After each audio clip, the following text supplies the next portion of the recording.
역대상 29장 1절부터 9절까지. 앞에 화면도 나오니까요. 제가 한 절, 여러분들이 한 절 교독하시죠. 29장 1절부터 9절까지입니다. 다윗 왕이 온 회중에게 이르되 내 아들 솔로몬이 유일하게 하나님께서 택하신 바 되었으나 아직 어리고 미숙하며 이 공사는 크도다. 이 성전은 사람을 위한 것이 아니요 여호와 하나님을 위한 것이라.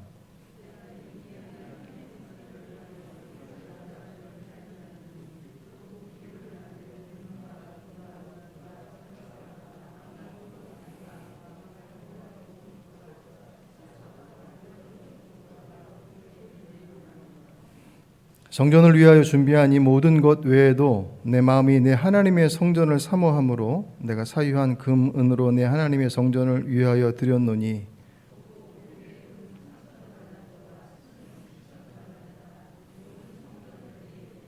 금은 그릇을 만들며 장인의 손으로 하는 모든 일에 쓰게 하였노니 오늘 누가 즐거이 손에 채워 여호와께 드리겠느냐 하는지라.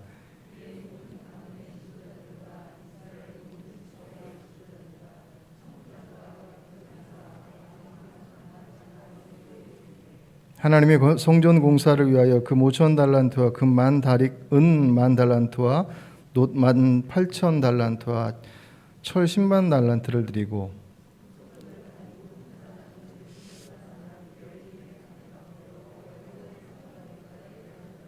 같이 있습니다. 백성들은 자원하여 드렸으므로 기뻐하였으니 곧 그들이 성심으로 여호와께 자원하여 드렸으므로 다윗 왕도 심히 기뻐하니라. 아멘. 잠깐 기도하겠습니다.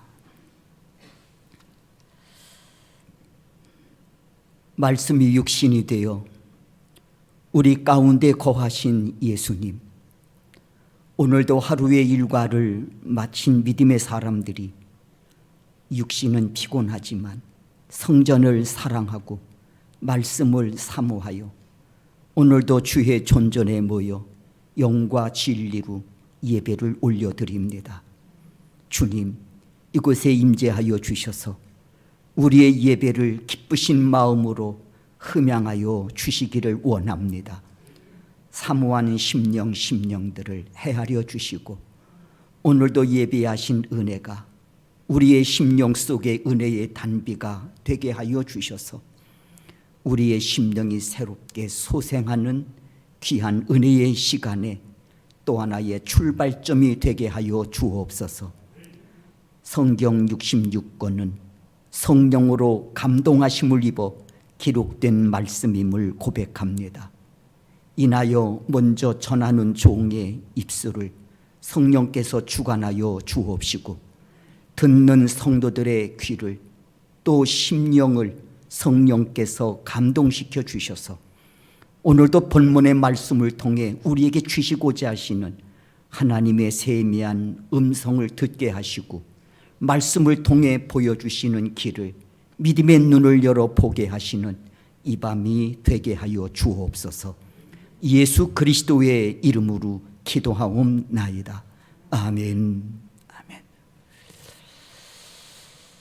아멘. 방금 소개받은 소명교회 담임하고 있는 박인화 목사입니다. 이 귀한 자리에 부족한 종을 불러주셔서 진심으로 감사를 드립니다. 서 목사님을 교육자 회 때 이렇게 잠깐 뵈면서 또 한동안 우리 서 목사님 지방 임원으로 일하시는 모습을 옆에서 이렇게 지켜보면서 목사님과 좀 가까이 지냈으면 좋겠다 하는 바람이 있었습니다. 그러다가 얼마 전 저의 부부가 목사님 네 분과 식사할 기회가 주어져서 식사를 하면서 목회에 관한 이런저런 이야기를 나눌 수 있는 그런 기회가 있었습니다. 이야기를 나누면서 제 느낌은 역시 제가 예상했던 대로 참 귀한 목사님, 그리고 사모님이시구나 하는 생각을 갖게 됐습니다. 그리고 오늘 이렇게 여러분과 함께 말씀을 나눌 수 있어서 참으로 감사하고 그리고 기쁘게 생각합니다. 오늘 우리가 역대상 29장 1절에서 9절까지의 말씀을 이제 읽어주셨는데, 오늘 본문의 내용은 이렇습니다. 세월이 흘러 기력이 쇠해진 다윗 왕, 죽음을 앞에 두고 이스라엘 지도급 인사들을 예루살렘에 다 모이게 합니다. 오늘날로 말하자면 장관급에서 동네 이장님까지 다 소집을 한 겁니다. 그리고 이들에게 몇 가지 이야기를 들려줍니다. 여러분, 나는 성전 건축을 간절히 소원했지만 하나님이 허락지 아니하심으로 뜻을 이루지 못했습니다. 그러나 하나님은 들에서 양을 치던 보잘것없는 나를 택하셔서 이스라엘 왕으로 세워주셨습니다. 그리고 하나님은 이제 이 왕위를 내 아들 솔로몬에게 계승하시겠다고 말씀하시면서 내가 이루지 못한 성전 건축을 내 아들을 통해 이루실 것이라고 말씀하셨습니다. 하고 이 사실을 백성들에게 알립니다. 그리고 이어서 다윗 왕은 백성들 앞에서 아들 솔로몬에 대한 그런 솔직한 이야기를 풀어놓습니다. 그것이 오늘 본문 1절입니다. 한번 1절을 보십시다. 솔로몬 왕이 백성들을 모아놓고 무슨 이야기를 하는지, 다윗 왕이 온 회중에게 이르되 내 아들 솔로몬이 유일하게 하나님께 택하신 바 되었으나 아직 어리고 미숙하여 이 공사가 크도다. 이 성전은 사람을 위한 것이 아니요 여호와 하나님을 위한 것이라. 여러분, 저는 이 말씀을 읽으면서 생각하기를, 죽음을 앞에 둔 이 다윗 왕이 이제 기력이 쇠해서 죽음을 앞에 두고 있는 겁니다.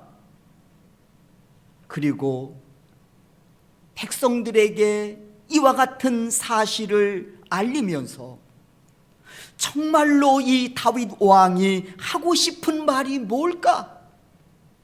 나 성전 건축하고 싶었어요. 그런데 하나님 허락하지 아니하심으로 제가 이루지를 못했습니다. 그러나 제가 누굽니까? 들에서 양을 치던 보잘것없는 목자 아니었습니까? 그런데 하나님은 나를 왕으로 세우시고 40년 동안 이 나라를 치리하게 하셨습니다. 그리고 이제 내 아들 솔로몬을 약속하신 대로 왕위를 계승하게 하시고 내 아들을 통해서 하나님이 거하실 성전을 건축하겠다고 하십니다. 그러나 아직 제 아들은 어리고 미숙합니다 하고 지금 백성들에게 이 사실을 알리고 있는 겁니다. 그렇다면 정말로 이 사실을 통해서 다윗 왕이 백성들에게 말하고 싶은 것이 무엇이었을까? 바로 하나님의 은혜입니다. 은혜를 지금 말하고 싶은 거예요. 다윗은 비록 자신이 그토록 소원했던 성전 건축의 뜻을 이루지는 못했지만 목동에 불과했던 자신을 한나라의 왕으로 세우시고 통일 왕국을 이루게 하셨으니 어찌 이 은혜를 가히 측량할 수 있겠느냐는 말입니다.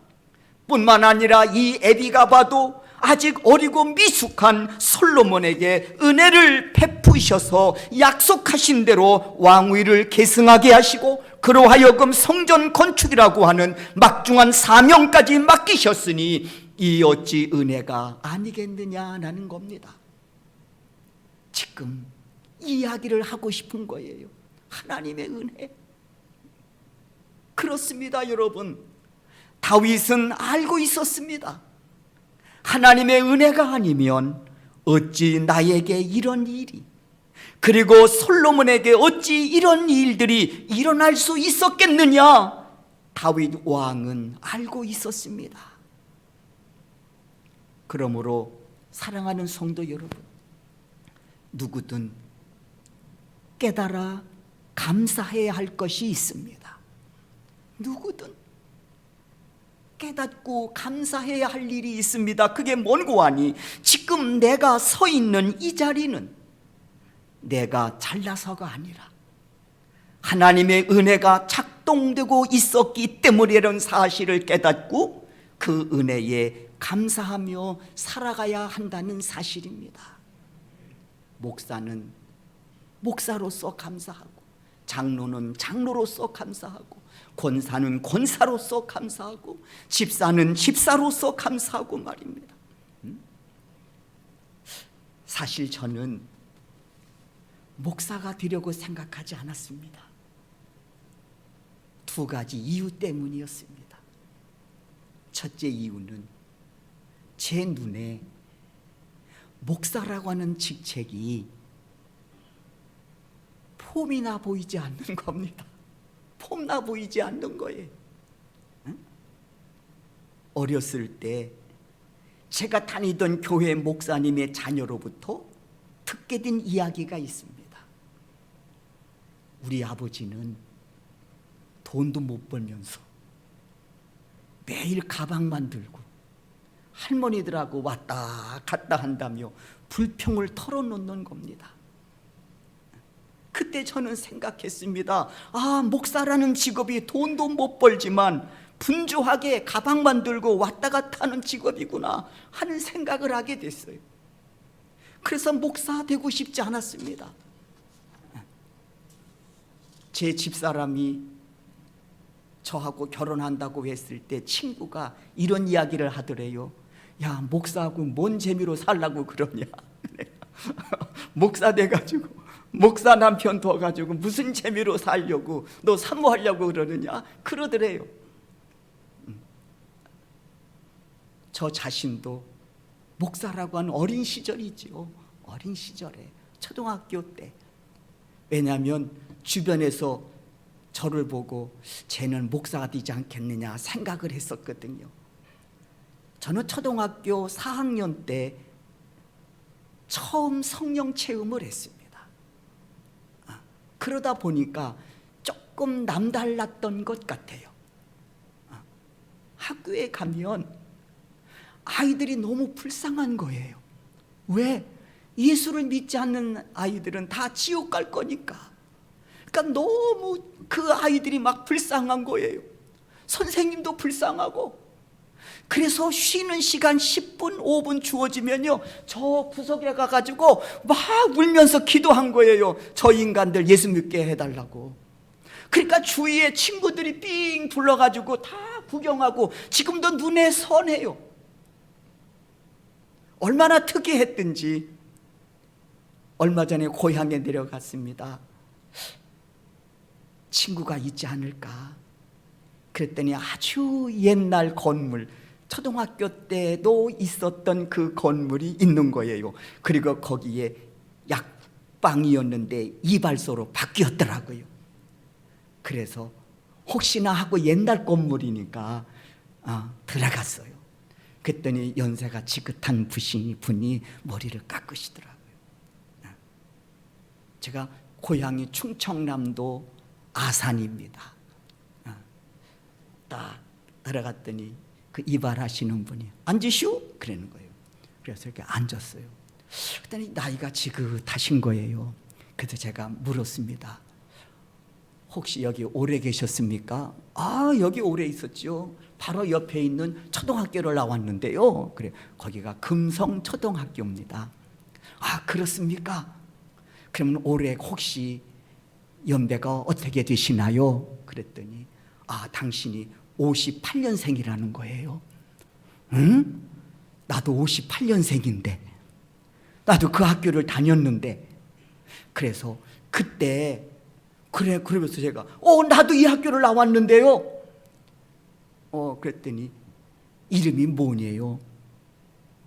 먼저 제 이름을 묻는 게 아니라 그때 교장 선생님의 이름이 누구였냐고 묻더라고요. 교장 선생님이. 그래서 그때 교장 선생님의 이름이 박영자 관자신데 그분이 저희 아버님이셨습니다. 그랬어요. 그랬더니 그 친구가 제 머리를 깎다가 깜짝 놀라면서 뭐라고 말하는 거 아니에요? 그러면 네가 박이나냐? 그러는 거예요. 이야, 50년 만에 만났는데 제 이름을 기억해 준다니 얼마나 제가 기쁘고 감격스러웠겠습니까? 초등학교 동창을 만난 것도 감격스러운데 제 50년이 지난 이후에도 제 이름을 기억해 준다는 사실이요, 너무 놀라운 거예요. 왜 기억하는가 봤더니 그때 제가 특이한 행동을 했잖아요. 구석에 앉아서 친구들 예수 믿게 해달라고 울며 기도하던 그 인간 바로 박인화가 너냐? 그러는 거예요.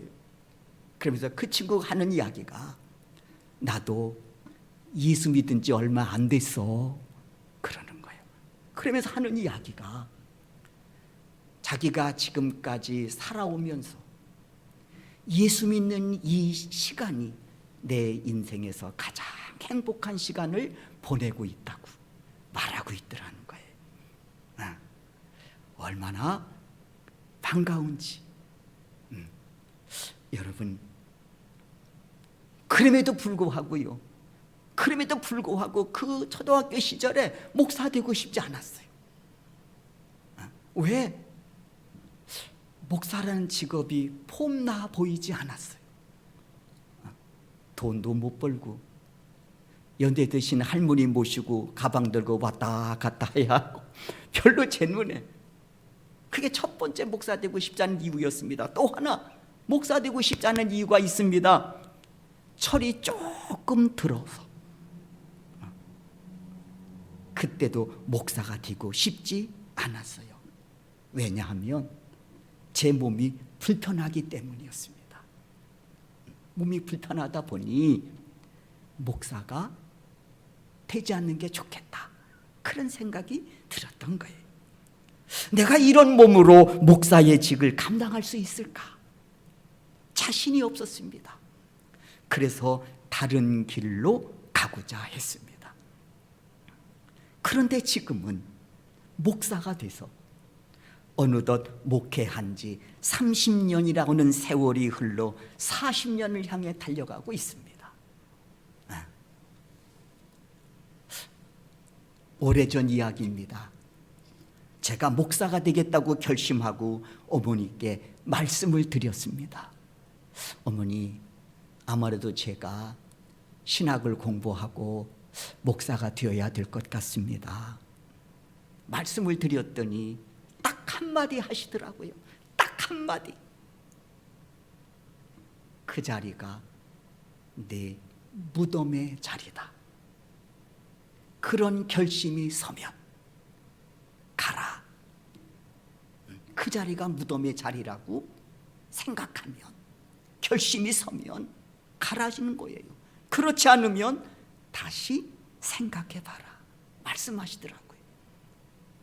그런데 목사가 되고 어느덧 세월이 흘러 목회 40년을 향해 달려가고 있습니다.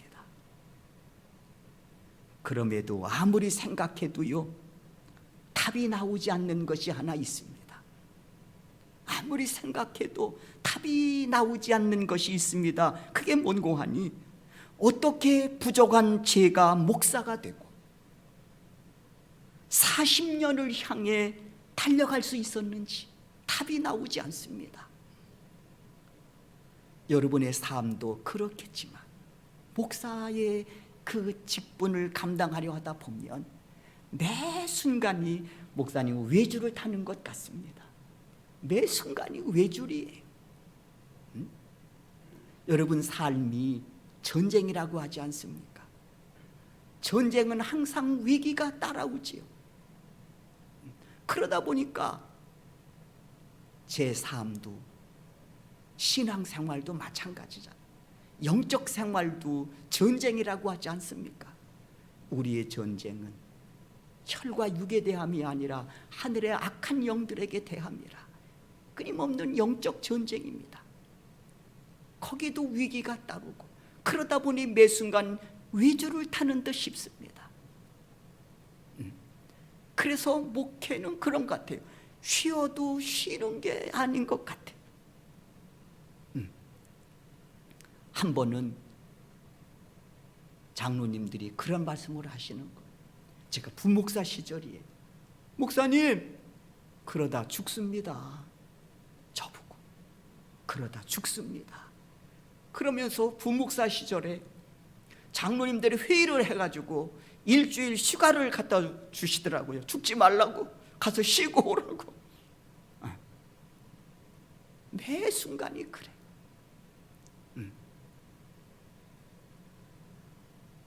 그래서 아무리 생각해도 답이 나오지 않는 것이 있어요. 어떻게 제가 목사가 되고 40년을 향해 달려올 수 있었는지. 그러나 분명한 답은 있지요. 오늘 설교 제목입니다. 바로 은혜입니다. 바로 은혜.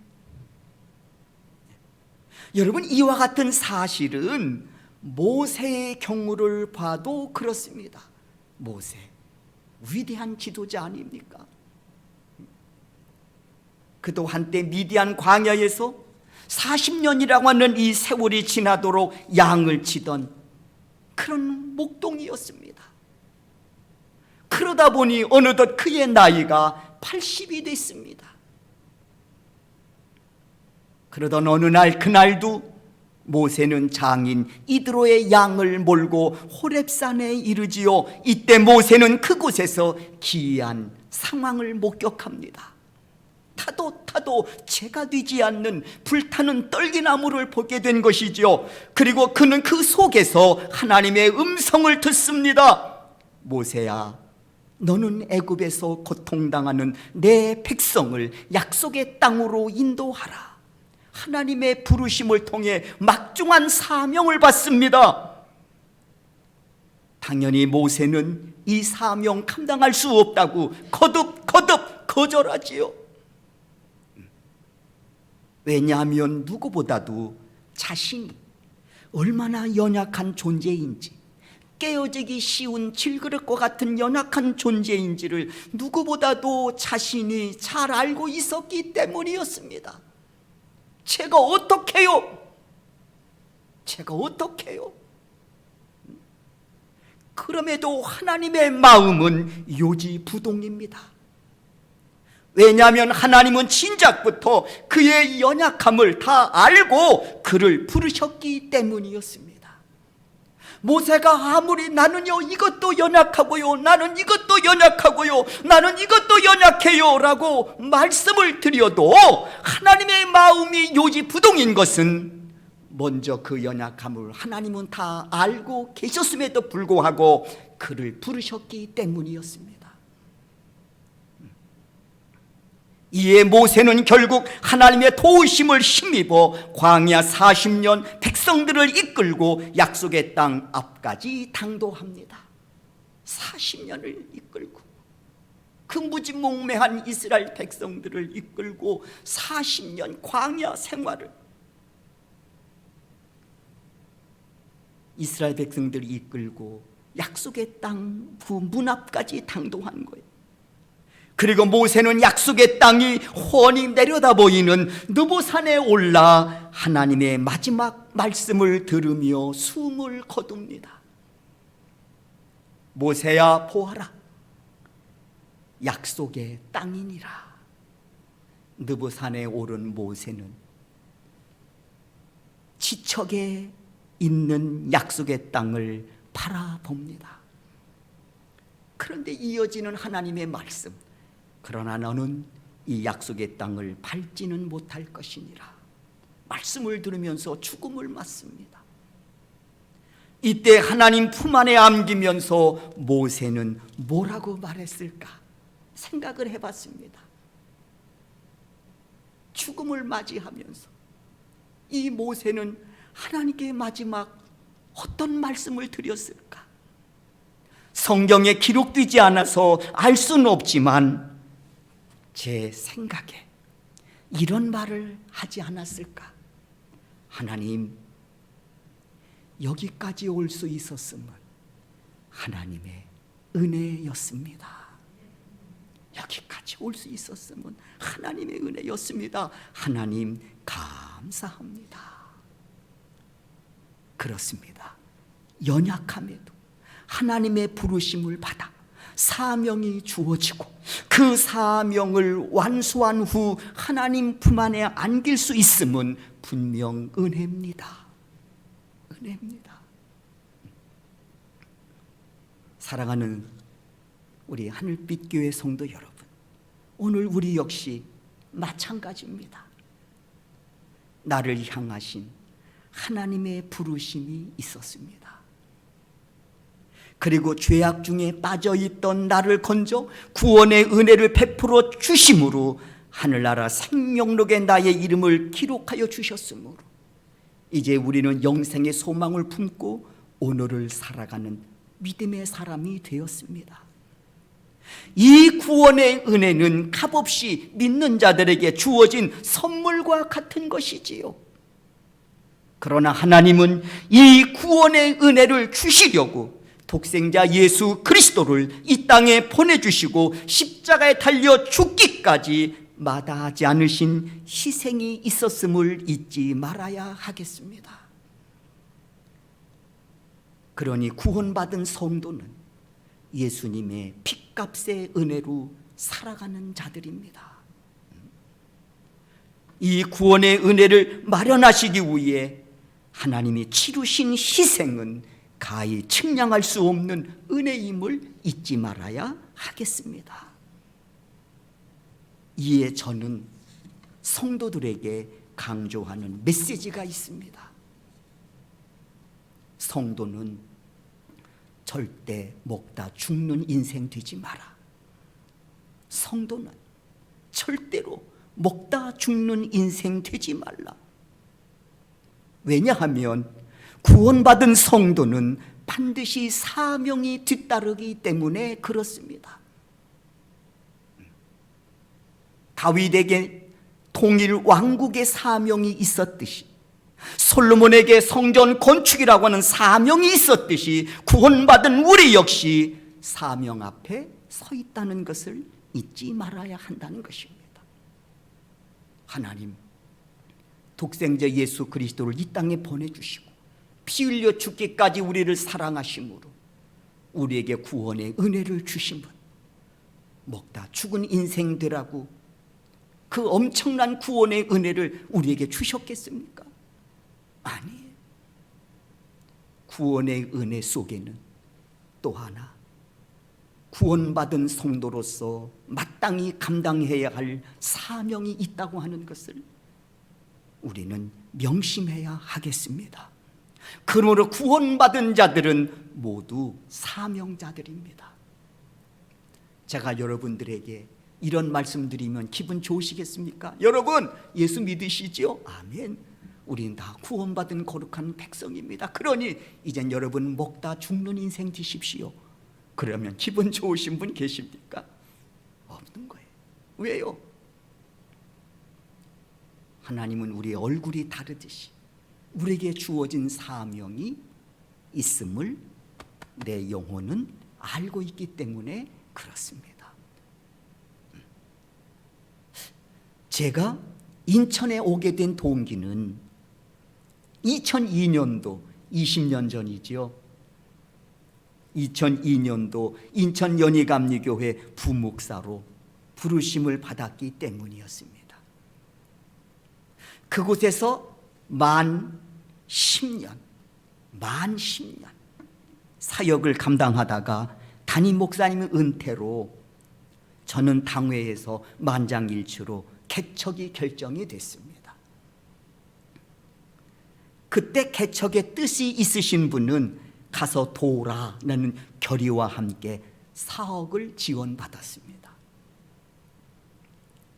4억으로 교회 보증금 5천만 원, 주택 전세자금 4천만 원, 성전 기물 한 7천에서 8천 들어간 것 같아요. 그리고 소명 비전센터 부지 계약금으로 사용을 했습니다. 그리고 2012년도 12월 15일, 지금부터 10년 전이지요. 12년도 12월 15일 신현동 저 롯데마트 맞은편 선교중앙감리교회 예배초소로 사용했던 그 건물을 빌려 창립 예배를 드리고 개척이 시작이 됐습니다. 첫 주일을 맞이하면서 과연 몇 분이나 오실까? 사실 저는 한 20명쯤 오시지 않을까 생각하다가 요즘 개척이 얼마나 어려운데 과연 얼마나 오시겠는가 생각하고 마음을 내려놨습니다. 첫 주일을 맞이했어요.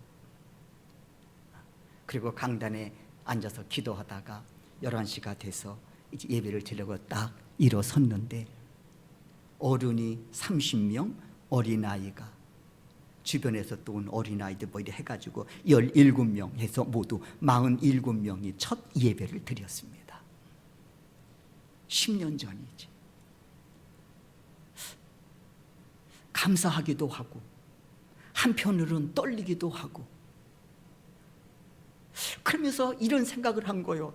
아니 이분들이 어쩌자고 섬기시던 교회 짧으면 20년, 길게는 50년, 60년을 섬기시던 교회를 떠나 개척하시겠다고 오셨나 생각할 때 답이 나오지 않은 거예요. 1년, 2년 다닌 것도 아니에요. 짧게 다니신 분들이 20년이더라고. 20년 다닌 교회. 어떤 분은 70년을 다니신 거야. 그 교회를 뒤로 하고 개척을 하시겠다고 지금 거기 앉아 계신 거. 아니 이분들이 어떤 생각을 가지고 여기 나오셨을까? 어떤 장로님은 새가족 카드를 쓰시면서 이런 말씀을 하시더라고요. 목사님, 새가족 카드를 70년 만에 쓰네요. 그러는 거예요. 70년을 섬기신 거야 그 교회. 은퇴하신 장로님이 오신 거예요. 개척하시겠다고. 그래서 70년 만에 새가족 카드를 제가 쓰네요 말씀하시는 거예요. 그때 제 나이가 54이었습니다. 그러면 지금 제 나이가 44인가요? 그때 제 나이가 54살이었거든요.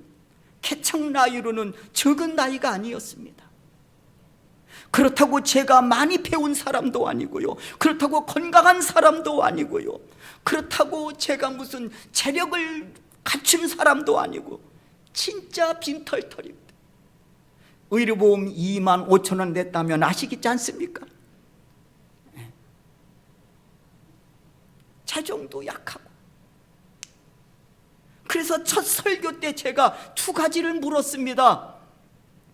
여러분 어떻게 결심하시고 여기까지 오셨습니까? 물론 사명을 가지고 오셨겠지만 제가 젊은 나이도 아니고 그렇다고 건강한 것도 아니고 그렇다고 제가 많이 배운 무슨 박사학위를 가진 사람도 아니고 그렇다고 제가 부자도 아니고 뭐 하나 제대로 갖추지 못한 저와 이 어려운 교회를 개척하시겠다고 어떤 마음을 갖고 도대체 오셨습니까? 하고 물었습니다. 그리고 또 하나, 혹시 여기에 앉아 계신 분 중에, 설교 중에 여기 앉아 계신 분 중에 저나 제 집사람이 이상한, 옳죠? 이렇게 눈짓을 해서 오신 분이 계십니까? 그 물었습니다. 혹시라도 이상한 제가 눈짓을 해서 오신 분이 있으면 손 들어보시라고. 저나 제 집사람이 여기 앉아 계시면 누구에게도 말이나 이상한 눈짓을 해서 오신 분 없으실 겁니다. 이것은 여러분들이 증인입니다. 그렇잖아요? 앉아 계신 분들이 증인이잖아요. 이런저런 말들이 많이 있지만은 여러분만 저를 인정해 주시면 전 그것으로 만족합니다. 여러분 모두가 스스로 기도하시고 사명 하나 붙들고 결정하여 이 자리에 계신 줄 저는 압니다. 그러므로 저는 오늘 이 상황을 단 한마디로 이렇게 표현하고 싶습니다. 우리를 여기까지 인도하신 분은 하나님이시고 그분의 은혜라고 말씀드리고 싶습니다. 제가 개척교회 목사로 여기에 서 있는 것도 은혜고, 저와 함께 개척을 하시겠다고 여기에 앉아 계신 여러분들도 하나님의 은혜고, 저는 다른 말로 설명할 수가 없습니다. 하나님의 은혜 외에는. 그런 첫 설교를 제가 했습니다. 그리고 성도님들에게 당부의 말씀을 드린 것이 하나 있습니다. 첫 설교 때 바로 선교에 관한 설교였습니다. 선교. 이것은 여러분 당연히 교회의 본질적 사명이니 목회 초점을 여기에 맞출 것이라고 말씀을 드리면서 이 부분을 목회자와 함께 비전으로 공유해 달라고 부탁의 말씀을 드렸습니다. 아니, 개척에 무슨 선교나 이렇게 말씀하실 분들이 계실지 모르겠습니다만은, 그러나 분명한 것은 교회의 본질적 사명은 선교이니 저는 이 목사의 비전을 여러분이 함께 공유해 주시기를 바랍니다. 그래야 저와 함께 가실 수 있습니다 하고 분명히 제 목회 노선을 말씀을 드렸습니다. 그리고 그 다음 해, 그래야 2003년 여름 8개월이 지난 거예요. 개척하고 국내 선교 순창으로, 저 전라도 순창으로 정했습니다. 그리고 성도 28명이 2박 3일 국내 선교를 단행했습니다. 30명에서 28명이 국내 선교에 동원이 된 거예요. 그리고 2주일이 지나서 23명 해외 선교, 필리핀 다바오 지역으로 일주일 단기 해외 선교를 다녀오게 됐습니다. 100% 자비량입니다. 그 이후로 코로나 사태가 터지기 전까지 국내 해외 선교를 기쁨으로 감당하고 있습니다. 제가 이 말씀을 드리는 이유가 있습니다. 개척을 하고 10년을 달려올 수 있었던 동력이 무엇이었는지를 말씀드리고 싶기 때문에 그렇습니다. 보시다시피 부족한 제가 개척을 하고 10년을 달려올 수 있었던 동력이 뭐냐? 물론 하나님의 은혜지요. 그리고 성도들이 흩어지지 않고 하나로 묶고 주의 종과 더불어 달려올 수 있어 동력이 뭐냐면 바로 선교라는 것을 말씀드리고 싶어서 그렇습니다. 소명교회가 10년을 달려올 수 있었던 동력은 무엇보다 하나님의 은혜였습니다. 지금까지 그 은혜에 대해서 말씀을 드렸지 않습니까? 또 하나는 목회의 동력은 선교. 선교의 사명이 소명교회가 흔들리지 않고 성도들을 한 마음 한 뜻 한 비전 아래 묶고 10년을 달려올 수 있게 한 동력이라는 겁니다. 이를 위해 제가 장로님에게는 제가 주문을 했어요. 장로님, 빵 기술 배우세요. 빵 만드는 기술 배우세요. 왜요? 해외 나가서 젊은 사람들 가르쳐 주려고요. 그 기술을 통해서 복음을 전할 수 있잖아요. 그랬더니 장로님이 예, 알았습니다. 그리고 지금 자격증 취득하시려고 열심히 학원에 다니고 계십니다. 어떤 성도는 손재주가 뛰어나시더라고요. 그래서 제가 그랬어요. 성도님은 레일아트 자격증 좀 따십시오. 그랬어요. 왜요? 선교에 쓰려고요. 그래서 그분도 자격증을 땄습니다. 한 분은 자동차 기능사로 일하고 계시네요. 최고잖아요. 자동차 고치는 기능사, 기사후의 기능사지요. 그 갖고 계신 분인데 그분에게 권면했습니다. 권사님, 직장에서 은퇴하면 선교에 그 기술 써야 하니 준비하십시오. 그래서 그분은 좀 먼 데로 이사를 하셨는데도 새벽 기도까지 나오셔서 기도로 준비하고 계십니다. 여러분, 왜 선교가 10년을 달려오는데 우리 소명교회 동력이 되었는지 아시겠지요? 어떤 분에게는 수지침 배우세요. 왜요? 선교에 쓰려고요. 어떤 분에게는 미용을 배우라고 합니다. 미용 배우세요. 왜요? 왜는 선교에 쓰려고 하는 거지. 예, 알았습니다. 저희 교회 몇 명 되지는 않지만 이렇게 조직을 짜서 선교에 지금 올인하고 있습니다. 그것이 우리 소명교회 동력입니다. 제가 10년을 달려올 수 있었던 동력이라는 거죠. 부족하고 연약하지만 성도들이 흐트러지지 않고. 그리고 또 하나 아주 중요한 사실을 말씀드리려 합니다. 제가 이렇게 부족한데도 하나님의 은혜 속에서 목회할 수 있었던 동력은 바로 어머니의 헌신과 기도입니다. 우리 어머니의 헌신과 기도입니다. 이 또한 제가 부인할 수 없는 사실로 받아들일 수밖에 없는 이유는 목회의 현장에서 하나님이 시시때때로 이 사실을 제게 보여주시기 때문입니다.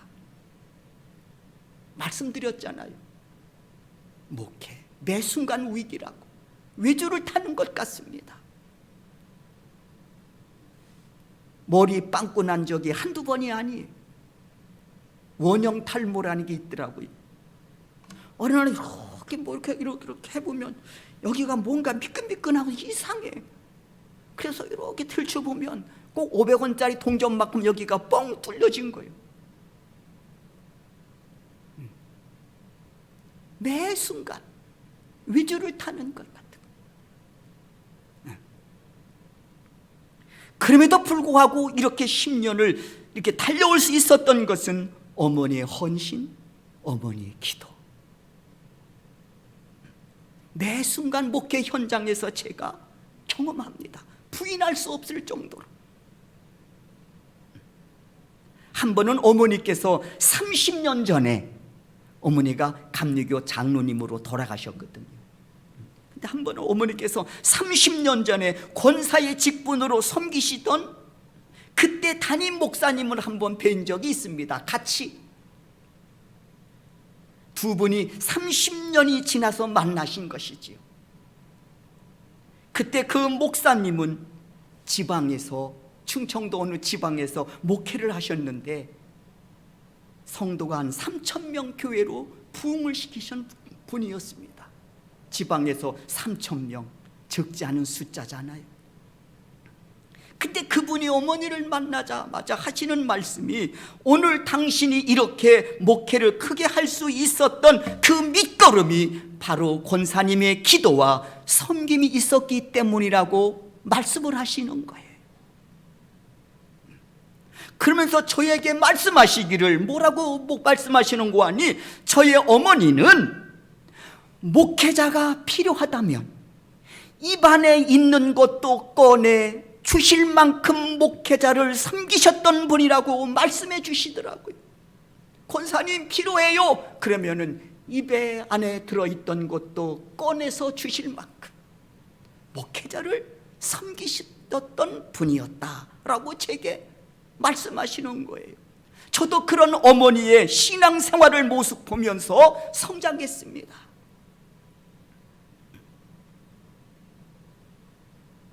한 번은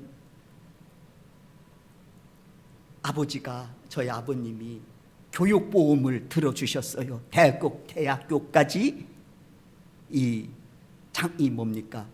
등록금이 나오는 보험을 들으셨어요.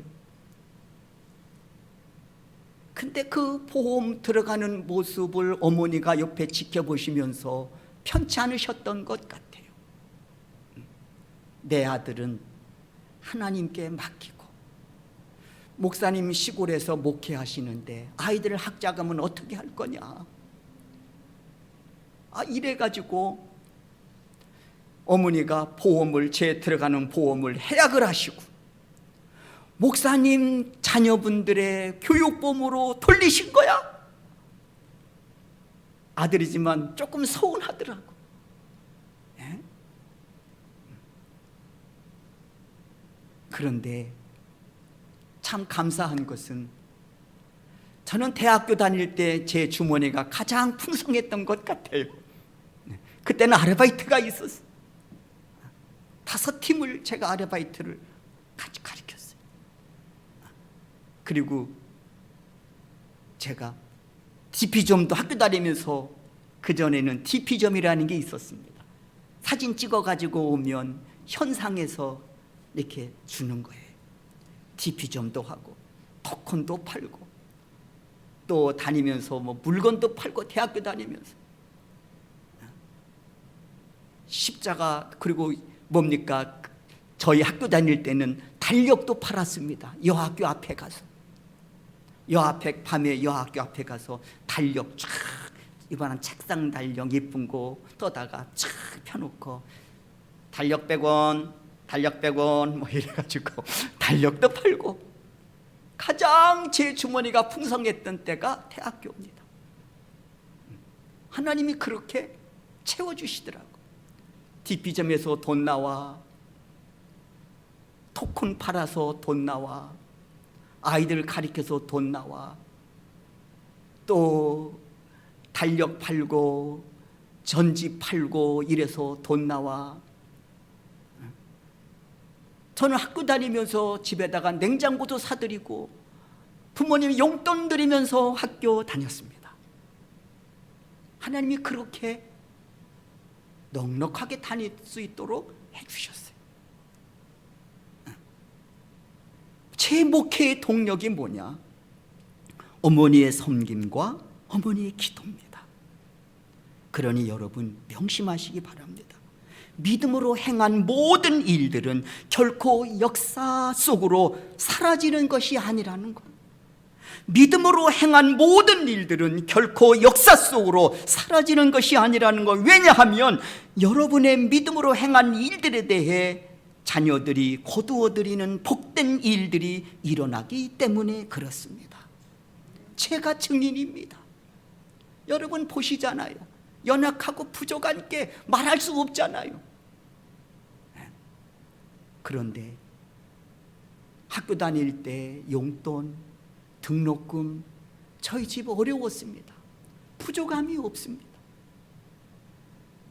목회할 때도 역시 마찬가지. 이런저런 일들 위기 속에서 또 외주를 타야 하지만 때마다 시마다 하나님이 길을 열어주시고 채워주시는 은혜로 오늘 여기까지 달려왔습니다. 제가 능력이 많아서요? 아니에요. 저는 확신해요. 어머니가 심어놓으신 것을 제가 거두고 있다고 말입니다. 그게 제 목회의 또 하나의 동력입니다. 창세기 26장 24절에서도 하나님은 이삭에게 복을 약속하시면서 이런 말씀을 하십니다. 내 종 아브라함을 위하여 내가 너와 함께 있어 내게 복을 주어 내 자손이 번성하게 하리라 하신지라. 하나님이 이삭에게 복을 주시면서 전제적으로 붙이신 말씀이 있습니다. 내 종 아브라함을 위하여 내가 너에게 복을 준다는 거예요. 복이 아브라함으로부터 흘러 그의 아들 이삭에게 이르더니 그 복이 또 이삭의 자녀까지 미친다고 말씀하고 계신 겁니다. 그러니까 아버지가 심어놓은 믿음의 나무에서 자녀들이 열매를 취하게 된다는 말씀이지요. 주의 종이 소망합니다. 여러분의 자녀들이 여러분을 통해 복을 받는 역사들이 증거될 수 있기를 주의 이름으로 축원합니다. 마지막 10년 목회 가운데 또 하나 중요한 동력은 성도들이 목회자의 말에 따라 주셨기 때문이었습니다. 성도들이 목회자의 말에 따라 주셨기 때문이라는 거예요. 구태여 말한다면 순종이라고 말할 수 있겠지요. 저는 압니다. 제가 완벽하고 능력이 많아서 따라준 것이 아니라는 것을 저는 압니다. 단지 주의 종이기 때문에 따라주셨다는 것을 압니다. 그 결과 소명교회가 오늘에 이르게 된 겁니다.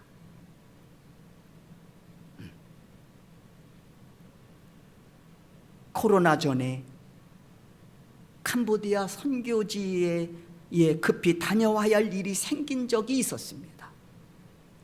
코로나 전이죠. 캄보디아 선교지에 급히 다녀와야 할 일이 생긴 거예요.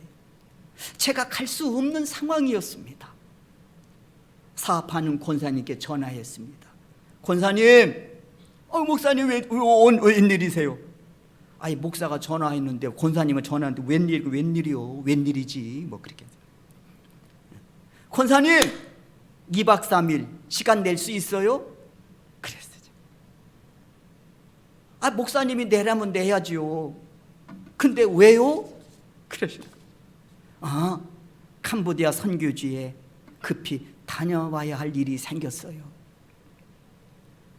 그랬더니, 예, 목사님, 말씀대로 하겠습니다. 쉬운 게 아니잖아요. 예, 목사님, 말씀대로 하겠습니다.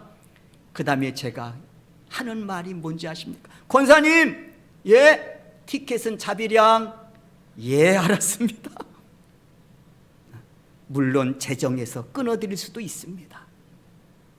그러나 저는 그분이 시간도 물질도 온전히 하나님께 드리기를 원했습니다. 사실 저는 비전센터나 성전 건축을 할 때 건축 헌금하라고 딱 한 번 했습니다. 딱 한 번. 개척 초창기에. 여러분, 그래도 우리가 개척하려고 사명으로 모였는데 한 번은 헌금해야 되지 않겠습니까? 여러분, 오후 예배 때 다 건축 헌금 하시겠습니다. 어째 아멘들이 없대요? 그래서 그러니까 아멘. 건축 헌금 하라고 하니까 얼마를 해야 할지 걱정이 되시죠? 그래서 목사가 정하겠습니다. 정한 대로 하세요. 그랬어요. 정합니다. 오후에 건축 헌금은 건축 헌금은 10,000원입니다. 그랬어요. 왜 이 말씀을 드리냐 하면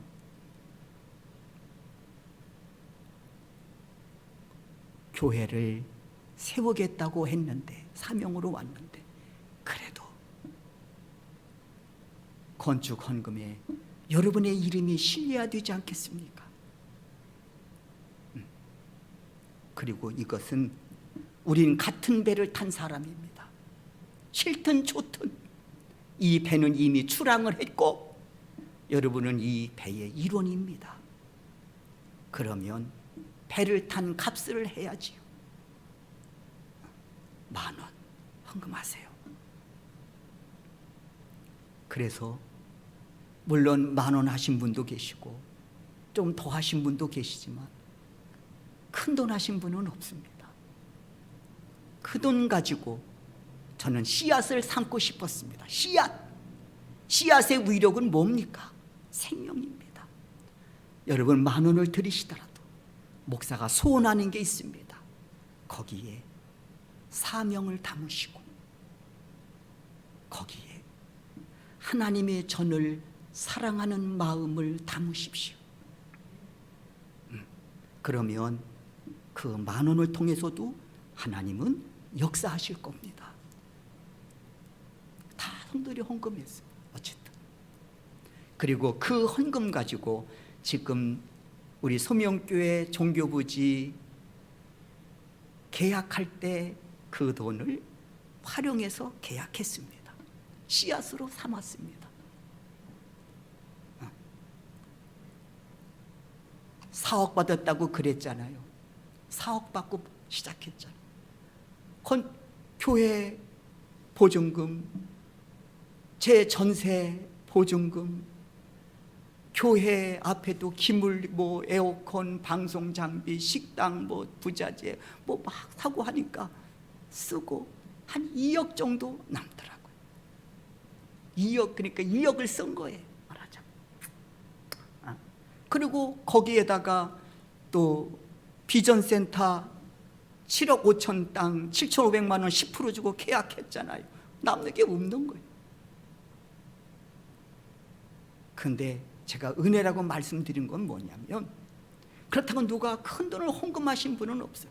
그러나 중요한 게 있습니다. 그건 목사가 읽는 게 하나 있어요.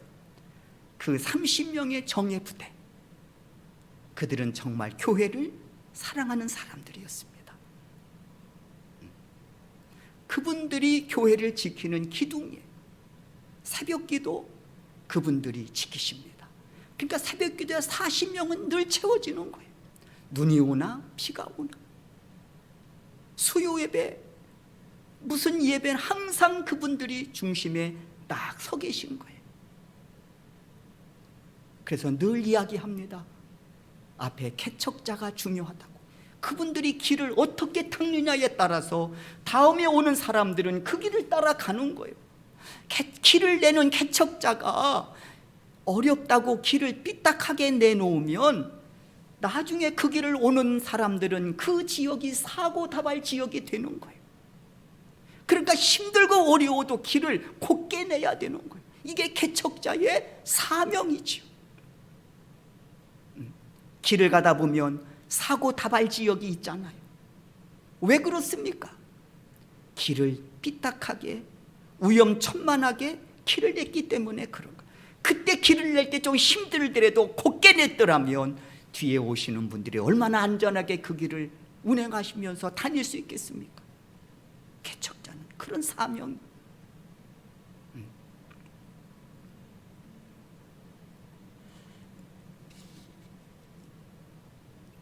저희 교회 장로님이 계신데 80이 넘으셨어요.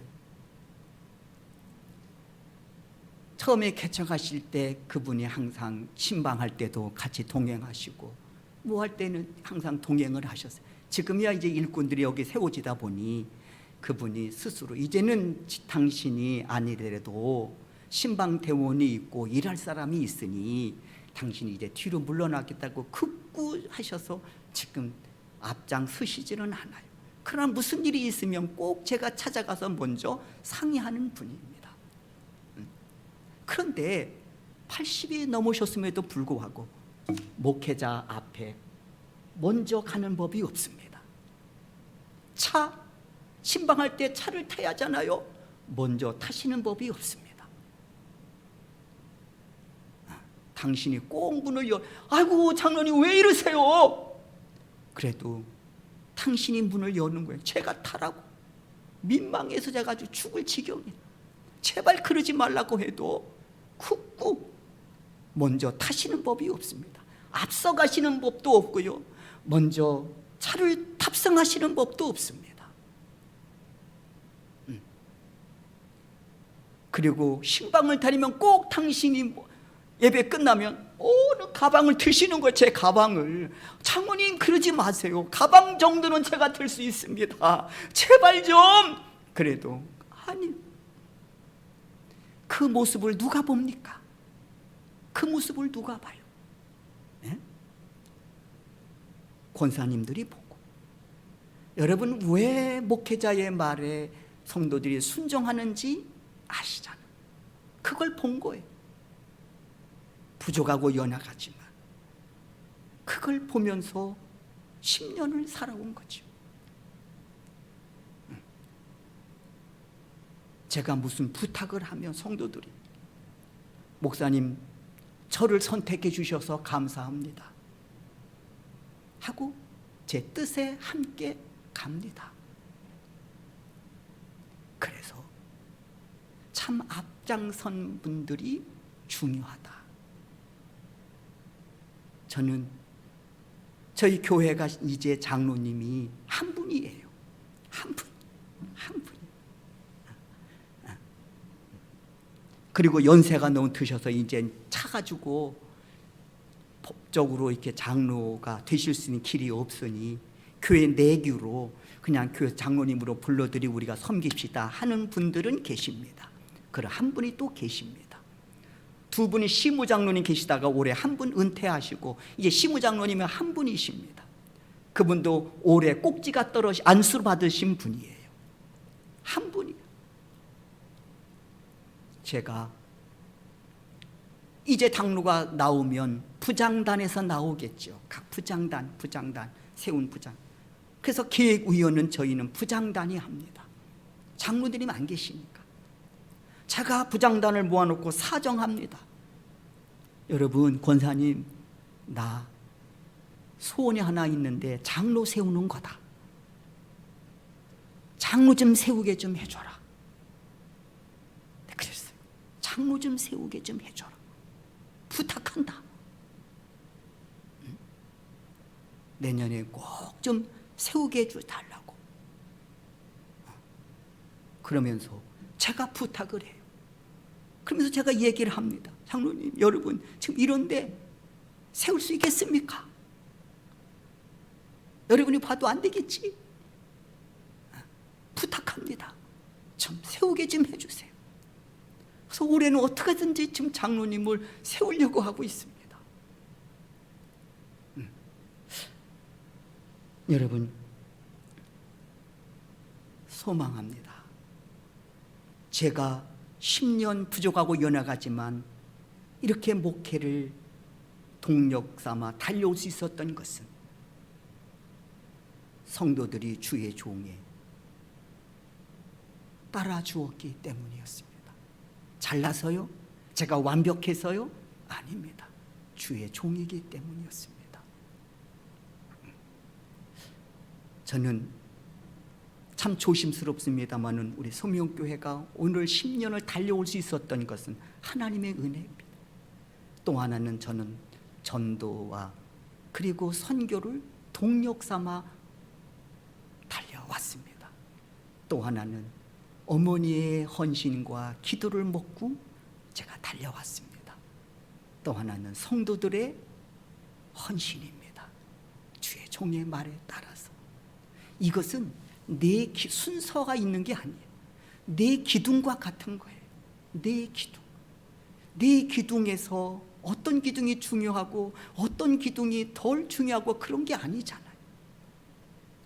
여기 오늘 심야 예배에 나오신 여러분, 이 네 기둥이 세워지는 데 있어서 여러분들이 든든한 이 주님의 몸된 제단에 또 목사님 목회하시는 데 있어서 든든한 버팀목이 되실 수 있기를 주의 이름으로 축원합니다.